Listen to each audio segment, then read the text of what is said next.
One day Fanny Furia ran into Olien on the streets. They went to the same school. The young man confessed that he had been in love with the girl all his life. She only knew that Olien wrote for the school newspaper. Fanny lives with her husband in Paris. The aspiring writer Olien came to the capital for a few months and suggested they have lunch sometime. The couple lives in a luxurious apartment. Jean constantly gives his wife expensive gifts. The man fell in love with her at first sight and quite quickly proposed to her. Jean constantly drags his wife to social events and boasts about her to his friends. No one knows what Jean does or how he made his fortune. However, there are rumors that one day his partner disappeared and then he was found in some lake. At that time, Jean benefited from this unexpected death. Fanny told her friend about meeting with Solin. She never paid attention to him, but how would her life have turned out if he had confessed his love back then? Jean comes to the country house with friends almost every weekend. He just loves hunting, especially killing deer.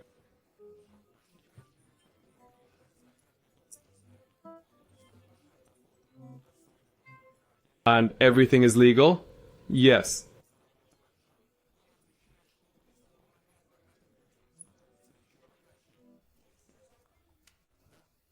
Once Fanny received a call at work from Olien, who suggested they grab a bite to eat. They met in the park. Olien revealed that he is divorced, and he married that girl only because she resembled Fanny. The curly-haired person constantly showers compliments and doesn't take his eyes off his conversation partner.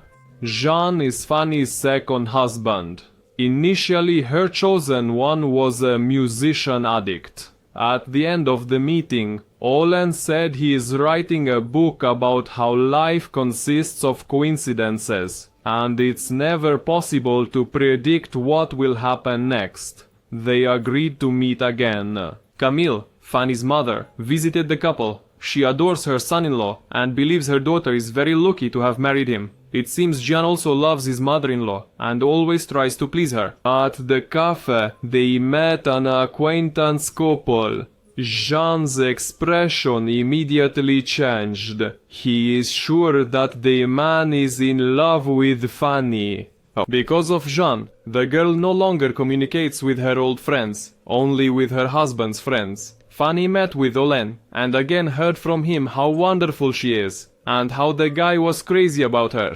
Missing their evenings, she now only thinks about their meetings. In her husband's country house, Fanny is reading a book that Olien gave her. Their next date took place in the writer's rental apartment. They drank wine and prepared lunch. Suddenly, Olien took the girl by the hand. Fanny reminded him of her marriage. Perhaps she shouldn't have let it go this far. Now she constantly waits for their meetings. Hearing that Fanny constantly thinks about him, Olien kissed the girl, and they slept together for the first time. In the evening, Jean bombarded his wife with questions. Where was she during lunch? Why didn't she answer the calls? And with whom did she have lunch? Fanny skillfully lied to him, and it seems the husband suspected nothing. The girl calls Olien directly from home and continues lying to her husband, saying she was talking to a client. Olien gave Fanny a flower and a lottery ticket. He, as usual, talks about coincidences. For example, the chance of being born is only 1 in 400 billion, so all living beings have already hit the jackpot.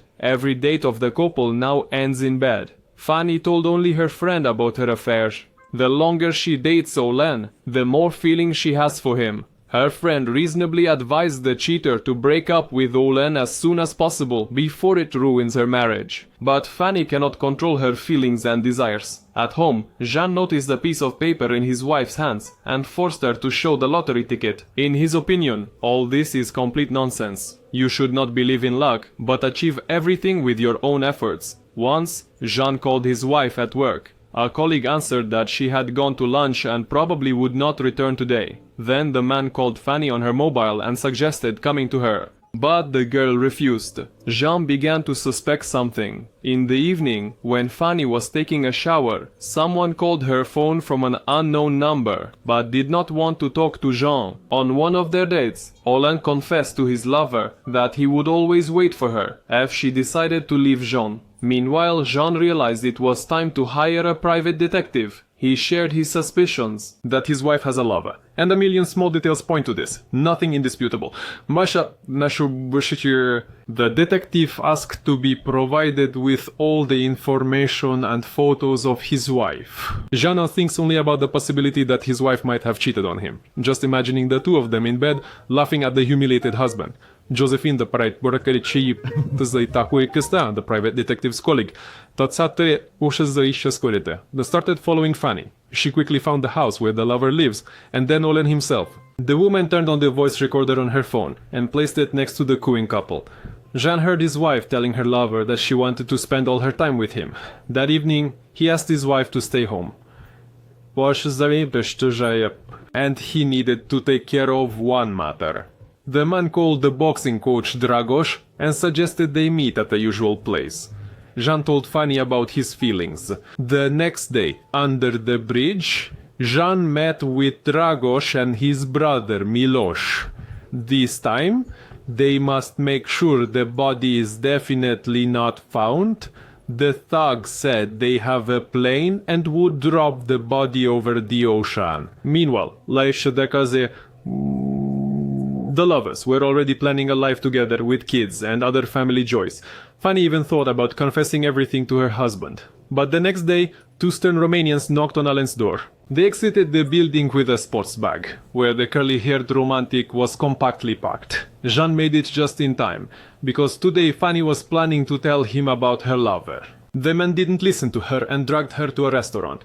There, due to stress, the girl drank heavily, and, once at home, immediately passed out. The bandits, as promised, tossed the bag with the body onto the plane, wrapped it in a chain, and threw it over the Atlantic. After finishing, Dragos called Jean and told him that the package had been sent to the bottom of the ocean. They also cleaned the apartment so the police wouldn't find anything compromising. No matter how many times Fanny called her lover, he didn't pick up the phone. Kudrava's messages also went unanswered. But how joyful and cheerful Jean became, because now his wife will not run off to her lover during lunch. Fanny is not herself. She only thinks about being sick. Fanny decided to go to her lover's home. The apartment door was open, but the place was completely empty. Apparently, the young man took all his things and moved out without even informing his lover. Fanny started drinking a lot and behaving strangely. Her mother came to visit the couple again. A couple of days ago, she overdrank and hasn't been herself since. This will pass. Yes, of course, dear, it will pass. The woman immediately realized that her daughter is wearing herself out because she has taken a lover. So, who is it this time? The guy who is not even close to Jean. Fanny talked about her affair and how strangely it ended. After all, Olen was crazy about her, but disappeared without a word. Apparently, everything became too serious, and the lover simply got scared of the responsibility. After his wife's infidelity, Jean wanted to renew their wedding vows. As usual, a banquet was organized in honor of this event. The mother-in-law was present during a conversation with Jean's acquaintances. They again started discussing Jean's partner, who once disappeared, and then his body surfaced on the lake. The case still hasn't been closed. After the ceremony, Pani admitted that she is happy again. In recent months, she was head in the clouds and behaved strangely, but now she remembered what is important in life. However, Camille can't stop thinking about the story of Jean's missing partner. She wanted to hear the details directly from her son-in-law. He was outraged that people are gossiping behind his back. According to him, the missing businessman was quite a scoundrel. He accused Jean of fraud, embezzlement. Over time, Fanny began to feel only anger towards her former lover. Now she regrets her affair, but her mother is not letting it go. The woman started looking for information. Once she even sneaked into her son-in-law's office and found the detective agency's business card there. Camille went to this agency and lied that Jean Fourny supposedly recommended it to her. So, the woman realized that Jean had indeed contacted a private detective, which meant he knew about the marital infidelity. However, Camille left the agency so quickly, it raised suspicions with the detective. He immediately called Jean and told him about the suspicious lady who seemed to be conducting an investigation. From the description, Jean realized it was his mother-in-law. The wealthy man tensed up again. Camille invited her daughter to a cafe to share the information she had received. After all, Fanny had already forgotten about Lena, and she doesn't care where he disappeared. However, the woman doesn't give up and tries to convince her daughter that Jean is involved in the writer's disappearance. He probably killed the companion too, since he had both motive and benefit. All these speculations only angered the girl, and she left the place. Fanny does not intend to suspect her husband of such terrible crimes. Although during a jog, Jean noticed that Fanny now gives him strange looks. Camille doesn't want to talk about anything else anymore. Jean eavesdropped on his wife's conversation with her mother. The woman was just contemplating whether to go to the police. The next day, Jean met with Dragos again.